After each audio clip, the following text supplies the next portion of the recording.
الحمد لله وكفى والصلاة والسلام على من لا نبي بعده أما بعد فأعوذ بالله من الشيطان الرجيم بسم الله الرحمن الرحيم الحمد لله رب العالمين الرحمن الرحيم سورة الفاتحة دا قرآن مجید چې کوم علوم دی او د هغې سنه څه وضاحت مونږه د خپل وس مطابق وکړو. نور دا په درې څلور ورځو کې دغه علوم القرآن راغونډول ګران کار دی. د هغې وجه دا ده چې دې علما حضراتو ډېره خواري کړې ده او د قرآن مجید سره تعلق لرونکي علوم یې ټول ښه په تفصیل بیان کړي دي او تر دې پورې چې د قرآن مجیدو چې څومره آیاتونه دي د هغې حساب کتاب یې لګولی دی، د هغې چې څومره حروف دي د هغې حساب یې لګولی دی، د کلماتو حساب یې لګولی دی.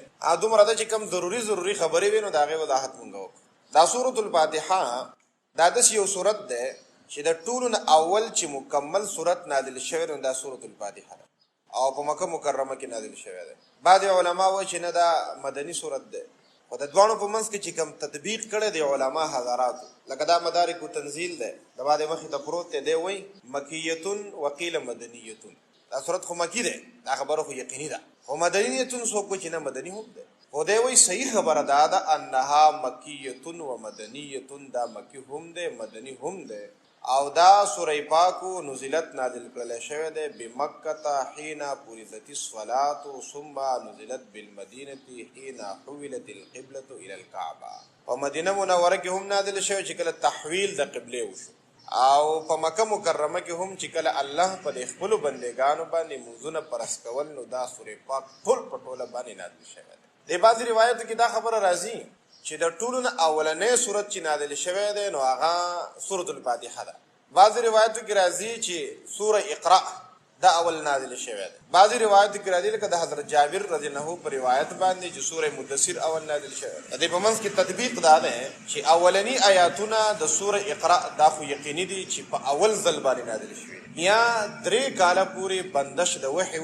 د دې نه پس چې بیا سورت نازلېدو نو دا ابتدایي د سوره مدثر نازل شوي دی، یا ایها المدثر، بیا د سوره مزمل ده، خو دا سورتونه لا پوره نه نازل شوي دي، اولنۍ حصې نازلې شوي او سورة الفاتحه مکمل نازل شوله. چې په کم روایاتو کې راځي چې سورة الفاتحه اول نازل شوي نو د هغې مطلب دا دی چې مکمل صورت چې اول نازل شوی نو هغه سورة الفاتحه، او چې په کم روایتونو کې د سورة المدثر د اول ځل د نازلېدو خبره ده نو د هغې مطلب دا دی چې د وحی د بندش نه پس چې اولنۍ صورت نازل شوی دی نو هغه د سورة المدثر آیاتونه نازل شوي دي.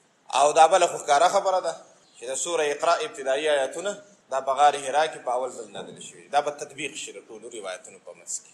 سورة الفاتحه د دې ګڼ نومونه دي، دا تقریبا چې د مدارک التنزیل والا لس نومونه راغونډ کړي چې دې ته ام القرآن وایي، دې ته الوافیه وایي، دې ته الکافیه وایي، دې ته سورة الکنز وایي، دې ته الشافیه وایي، او نمبر 6 دې ته المثانی وایي، او 7 نمبر سورة الحمد، او نمبر 8 سورة الاساس، نمبر 9 سورة الصلاة، او نمبر 10 سورة رقیه. دا ولی ورته وایي د دې اسماء وجه د تسمیې څه ده چې دې اسماء دا دومره اسماء د سورې فاتحې له ورکړلې شوي دي.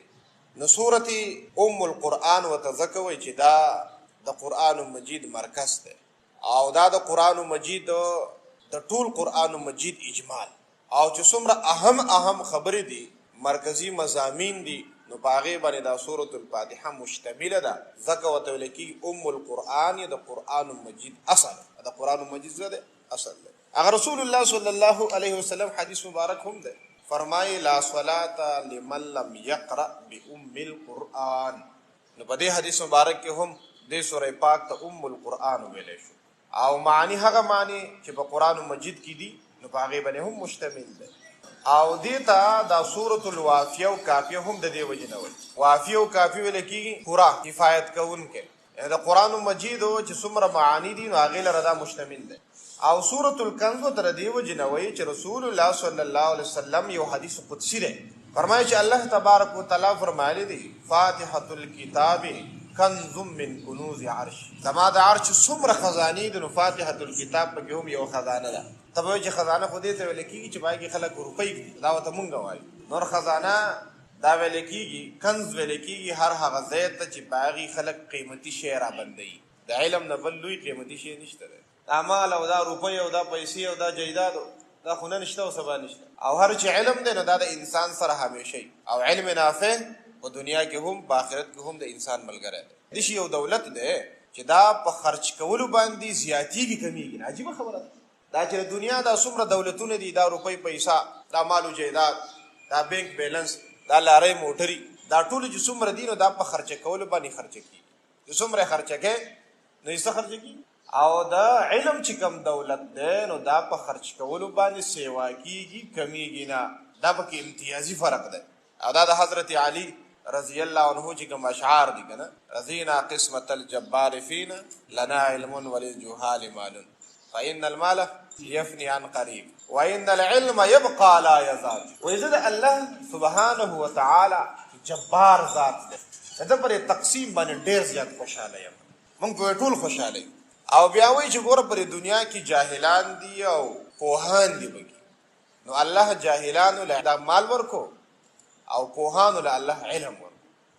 لنا علم وللجهال مال. چې کوم مالدار دی هغې په دې نه خفه کېږي چې یاره جي دا خو موږ ته جاهلانو ویله. د هغې اصل کې وجه دا ده، دا علامه لوسی رحمت الله علیه په دې تفسیر روح المعانی کې لیکي چې دا د دې مال یو فطرت دی چې دا په خپل وراثت کې جهالت پاتې کوي.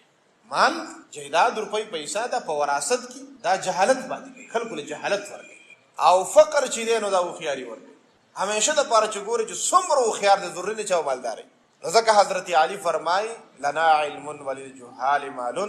او بیا فرق ښیي چې زه پرې تقسیم ځکه خوشحاله یم چې کم دولت الله موږ له راکړی هغه نه ختمېږي، او چې کم دولت یې جاهلانو له ورکړی دی نو هغه یفني عن قریب، زر ده چې دا به ختمېږي. نو ځکه ورته الله وایي دا زما د خزانو نه یوه خزانه ده په عرش کې چې کمې خزانې دي. نو خبره ما له دې پورې کوله چې مونږ خزانه پښتانه مونږ خزانه دې ته وایي چې سړی د پلشتک یو شی راواخلي او په هغې کې څه ور واچوي، پیسې، روپۍ، 10 روپۍ، 80 روپۍ، دا خزانه ده.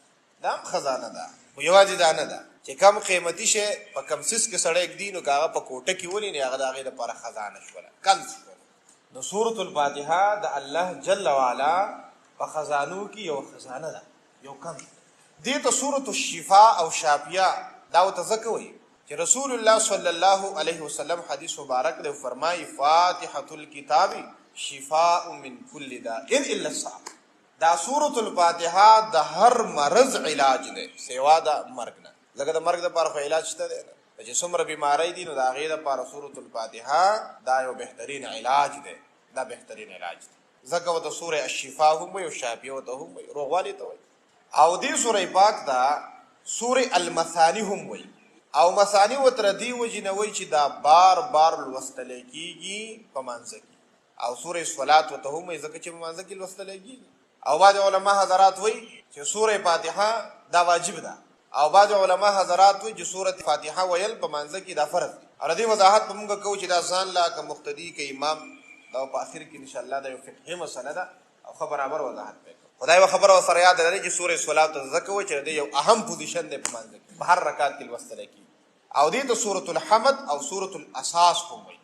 او سورة الاساس ته هم په دې بنیاد باندې وایي چې دا یو کلیدي کردار ادا کوي په قرآن مجید کې. د تمام قرآن مجید دپاره دا یو اساس او بنیاد دی، ځکه ټول مضامین او معانی په هغې باندې دا سورة الفاتحه مشتمله ده. د حضرت عبدالله ابن عباس رضی الله عنه قول فرمایي چې کله ستا تبی بیماری او اشتکی ته یا بل په سر باندې دړي بیماری فعلیک بالاساس، نو بیا په سورې اساس باندې ځان دبوه. دا هغه د سورة الاساس. بهر تقدیر خدا ګڼ نمونه دي د سورة الفاتحې، او ګڼ نمونه د یو څیز په فضیلت باندې دلالت کوي چې د یو څیز څومره زیات فضیلت وي هغومره زیات نمونه وي. دا د رسول الله صلی الله علیه وسلم څومره ګڼ نمونه دي. د الله سبحانه وتعالی صفتي نمونه په حدیث مبارک کې نن مې ذکر شوي د چې څومره شان او څومره مرتبه یې سیوا ده هغومره نمونه سیوا ده. ځکه صفتونه پکې ډېري، خوالې خوبۍ پکې ډېري. د دې وجې نه سورة الفاتحه د دې نمونه هم ګڼ. د سورة الفاتحې په حوالې سره چې کومه اولنۍ خبره مونږ کوله چې دې ته سورة الفاتحه وایي، نو د هغې وضاحت وړاندې ما کړی چې فاتحه ورته په دې بنیاد باندې وایي چې دا قرآن مجید کولا وایي. د قرآن مجید په اول سر کې ده یو دیباجه ده، دغه دی باچا په اول سر کې د قران مجید چې کله سره قران مجید ولي نو سورۃ الفاتحه وای زکه وت فاتحه وای کولا وهل. اعوذ بالله من الشیطان الرجیم بسم الله الرحمن الرحیم. دلته تعوذ مونږ لږ وضاحت کوو بیا ورستنه کوو. دا غي وجه دا چې قران مجید کې الله سبحانه و تعالی فرمایي اذا قرأت القرآن فاستعذ بالله. چې کله ته قران مجید وې نو ته د شیطان درټلې شوی نه په الله سره پناه غواړه. ته اعوذ بالله وای اعوذ بالله من الشیطان الرجیم وای.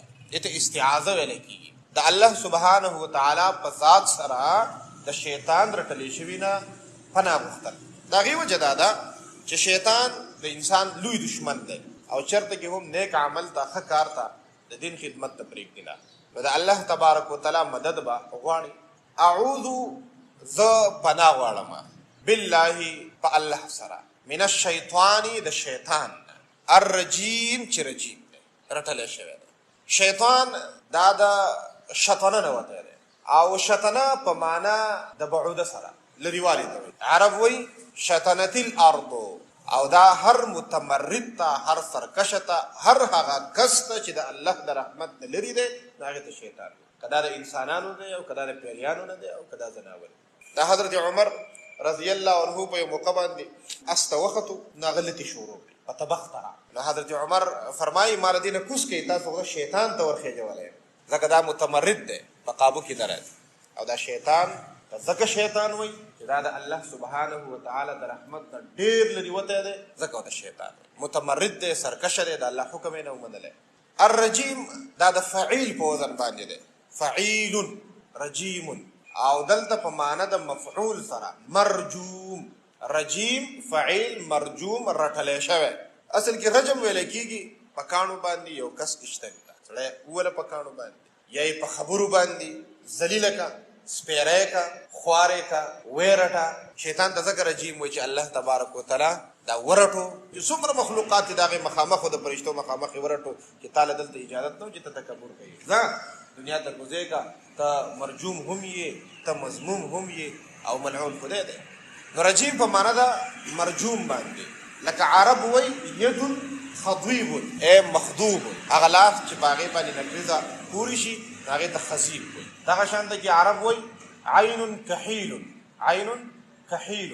نو کحیل فعیل بمعنی مکحول عین مکحول هغه سترګه چې په هغې باندې رانجه پورې کړلی شي چې رانجه پې پورې کړي نو هغې ته وایي عین کحیل. او دغه شان رجل لعین لعین په معنی د ملعون سره. نو شیطان رجیم ای مرجوم دا رټلی شوی دی دا د جنت نه په بېعزتۍ باندې راایستلی شوی دی ځکه دا شیطان څه شی دی دا رجیم. د اعوذ بالله په باره کې یو مسله یادو چې آیات کریمه ما تا ته تلاوت کړله. الله فرمایي چې کله ته قرآن مجید شروع کوي ابتدایي تلاوت کوي نو اعوذ بالله به وایې او بسم الله الرحمن الرحیم به هم وایې. ها که چېرته کې ابتدایي تلاوت نه درمیانې تلاوت و او صورت مخې له راغی نو باید که بسم الله الرحمن الرحیم وایې او اعوذ بالله به. دویمه اهمه خبره دا ده چې دا اعوذ بالله من الشیطان الرجیم خاص سره تلاوت سره نور چې کوم کارونه کوي وغیره وغیره د هغه بسم الله الرحمن الرحیم وایي د الله د نوم نه به شروع کوي. خو د تلاوت نه علاوه بل یو کار چې ته کوې نو هغې ته اعوذ بالله من الشیطان الرجیم نه دی هغې لپاره بسم الله الرحمن الرحیم دی. ځکه حدیث مبارک دی رسول الله فرمایي وضاحت به بسم الله الرحمن الرحیم کې وکړو چې هر هغه کار چې ارادې والا دی قصد والا دی او اهمیت والا دی هغه چې د بسم الله نه د الله د نوم نه بغیر شروع کړلی شي نو هغه به لنډی بوچوي نه تمام وي پوره به نه. بسم الله الرحمن الرحیم خاص په نوم د عام مهربانه او خاص مهربانه الله شروع کو. دا ترجمه تاسو ته لږه ناشنا لګي د هغې اصل کې وجه دا ده چې کومه ترجمه چې عامه مونږ کوو چې خاص په نوم د الله چې عام مهربانه دی خاص مهربانه دی شروع کوم نو په دې باندې یو مضبوط اعتراض راځي. هغه اعتراض تعلق ساتي د نحوې سره تاسو به پوه شئ چې به د اعتراض اوس وخت ترکیب چې کله مونږ وکړو ترکیب نه مونږ ته پته ولګېږي چې دا اعتراض په دې راځي.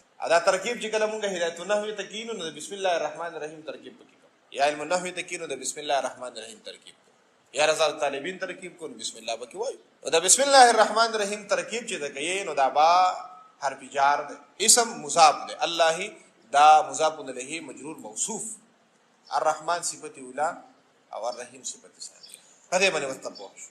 ولدا یو خبره مونږه یادوو چې موصوف او صفت دا مرکب غیر مفید مرکب په دوه قسمه دی، یو مرکب مفید دی او بل مرکب غیر مفید. مرکب مفید دی ته ویل کیږي چې ویونکي یو خبره وکي، اوریدونکي ته د یو کار طلب معلوم شي یا د واقعي خبر وته معلوم شي. لکه زید عمر ته وی تعال بالماء وبراوړه، نو زید خبره کوونکی دی، عمر خبره اوریدونکی دی. نو عمر ته پته ولګېدله چې دا ویونکی زمانه د یو کار مطالبه کوي، نو دې ته موږ مرکب مفید وایو. یا زید عمر ته وی ماتل امیر صاحب مړ. اوسو په دې کې موږ ته دا پته ولګېدله چې دا عمر سامع دی، اوریدونکی دی. هغه ته پته ولګېدله چې دا زید کومه خبره کوي، نو په دې کې دته د یو واقعي خبر میلاو شو چې مرګ د امیر دی، امیر صاحب مړ شوی دی. ماتل امیر یو واقعه وا، د هغې خبر دته میلاو شو، نو دې ته مونږ وایو مرکبي مفید. دا دشي مرکب دی چې سړي ته پیدا ورکوي. او موصوف صفت دا مرکبي غیر مفید دی. مضاف الیه مرکبي غیر مفید دی، ځکه چې دا دغه دوه فایدې نه ورکوي چې ویونکي خبره وکي، اوریدونکي ته نه د واقعي خبر میلاویږي نه د کار طلب میلاویږي. لکه ته غلام زیدین د زید غلام، نو د زید غلام را لوېدلی دی، پاسېدلی دی، مړ دی، څه وکړله، د واقعي پته نه دی. او دغه شان ته وی زیدون العاقل پوه زید. ته چې چاته وی زیدون العاقل پوه زید، به تا ته ولي پوه زید ولي راغلی دی، تقریر کوي، پته نه لګي. نو زیدون العاقل دا ترکیب توصیفي دی چې دا مرکب غیر مفید دی. اوس په مرکب غیر مفید کې حکم دی، په مرکب غیر مفید کې حکم نه، دا لوړ دی، دا چیت دی، دا دنګ دی، په دې کې حکم دی. دنګ چیت غټ وړوکې په دې کې حکم دی. نو سمدسته موږ ته پته ولګېدله چې دا یو مفید دی بل غیر مفید دی. اوس دغه خبر راواخله په بسم الله الرحمن الرحیم کې ګوره چې ته داسې ووایې بسم الله الرحمن الرحیم خاص په نوم د الله چې عام مهربان او خاص مهربانه دی. دا حکم د کوم نه راغی؟ تا خو وویله چې الله موصوف دی، الرحمن صفت اوله دی، الرحیم صفت ثانیه دی. نو چې ته بیا داسې وایې چې خاص په نوم د الله چې عام مهربانه دی، خاص مهربانه دی، د دې مطلب دا دی چې د الله مبتدا شوله، الرحمن الرحیم خبره. حالانکه دې شي نه ده، الله موصوف دی، الرحمن صفت اوله، الرحیم صفت ثانیه. ترجمه د نورانی کې نورانی چې ته دې ترجمه کوي لکه څنګه چې عام مشموره ده، خاص په نوم د الله تعالی چې عام مهربانه دی او خاص مهربانه دی شروع کوم. نو ترکیبی توصیفی دا واوړې دو چاته مستقل جملې ته جمله اسمیتی بیا جوړیږي. نو ته چې ټیک ترجمه کوي نو لاول باغ توصیفی خبر راواله، خاص پنوم د عام مهربانه خاص مهربانه الله شروع کو. پای کې تا حکم ونه لګو څنګه الله دې عام مهربان الله خاص مهربان الله. دا ترکیبی توصیفی ترجمه شوله. یاد بشرته که یاد بدل شي ته چې چاته وې د بسم الله الرحمن الرحیم سمانه ده، دا به تا ته وایي خاص پنوم د الله چې عام مهربانه دی او خاص مهربانه دی شروع کو. دا ګرامر په دې کې لویه غلطي راغله. نو صحیح ترجمه چې د ګرامر موافق کوي د بسم الله الرحمن الرحیم دا غدق شاندې شو چې کومه تا وکړه. دا یو خبره شو. دویمه خبره که تاسو خیال کړی دی چې ما دا شروع کوم په اخر کې، دا غي لویه وجه دا ده چې د الله تبارک وتعالی دا نوم په اول سر کې راوستل پکار دی. دا غي وجه دا ده چې رسول الله صلی الله علیه وسلم فرمایي هر هغه کار چې اراده والا دی، قصد والا دی او فائدې والا دی، دا غي کار وړاندې که چېرته د الله نوم بسم الله الرحمن الرحیم وانغستلی شي، دغه کار به لنډ هم وي او دغه به ناتمام پوره به نه برکت والا به نه. یا چې کوم سړی تلاوت کوي نو هغه وایي تلاوت کومه، دا په اخر کې راوباسه. د هغې اصل دقه وجه ده چې دا خاص معنی پکې مونږ راوباسو او دویمه د الله تبارک وتعالی نوم په اول سر کې راشي. خاص معنی پکې ذکر راغله چې دا د بلاغت قاعده ده چې کله هر هغه شی چې د هغه ځای مخکې او هغه ته وروسته ذکر کړي هغه تخصیص ifade کوي. تقدیم د ما حقه التاخير، یو شی د هغه حق وروسته دی او تاره مقدم کو، د اختصاص ته وجه نه مقدم کو کنه. نو تقدیم د ما حقه التاخير دا اختصاص او حصر ifade کوي. دا خاص معنی پکې مونږ ذکر وکړه. په دې خبره باندې پوه شوي. بسم الله الرحمن الرحیم که تاسو سوچ وکړئ نو دا بعد د اسم سره جفت لیکلی شوی ده. حالانکه اقرأ بسم ربک الذی خلق کې الف ده، ځکه د اسم خپل یو الف ده او چې کله ته با جنگي دا غي سره بهر بجارو نو ته وګورې هغه الف ګرځي نه، لکه اقرأ بسم ربک الذی خلق کې الدکی الف ذکر شوی ده. دا غي اصل کې لوی وجه ده چې دا با دا حرف جار ده، خدا مونږه د اسم د الله نه مقدم کوو نه، مونږ دلته شروع خاص په نوم د الله باندې کو او دا با خو چون کې ډیره زیاته ضروري و، د دې نه بغیر خو بیا عربي نه جوړیږي او دغه اسم چې تندر راوړي عربي بیا نه جوړیږي. د دې وجنه دا بای خو راوړله، خو بیا کوشش علما د چې وکړو چې دا بعد د اسم سره دسی جوخ کی گویا کې چې د دې جز ده وایي چې د دې جز ده چې تقدیم د با په اسم الله باندې رانشي، تقدیم د با په اسم الله باندې رانشي. بسم الله الرحمن الرحیم، خاص پنوم د عام مهربان او خاص مهربان الله. الله دا د الله سبحانه وتعالی خپل نوم دی، دې ته ویل کېږي ذاتي علم، ذاتي علم. دا د الله تبارک وتعالی خپل ذاتی اسم دی. دا نور چې څومره الرحمن او الرحیم او خالق او مالک او قهار او جبار او البارئ او المصور، دا ټول د الله سبحانه وتعالی صفاتونه دي. او الله د الله سبحانه وتعالی علم دی، نوم دی. د دې وجه نه موږ د الله چې تعریف کوو نو علم لذات الواجب الوجود المستجمع لجميع صفات الكمال. دا د علم دی د هغه ذات لپاره چې څومره د کمال صفاتونه دي نو هغه ټول په ټوله باندې الله لره ثابت دي. نو ځکه الله د عالم د رچا المستجمع لجميع صفات الكمال.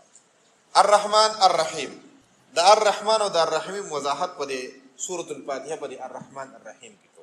خو د بسم الله الرحمن الرحیم حکم لاول ذکر کوو. د مدارک التنزیل هم ذکر کړی دی.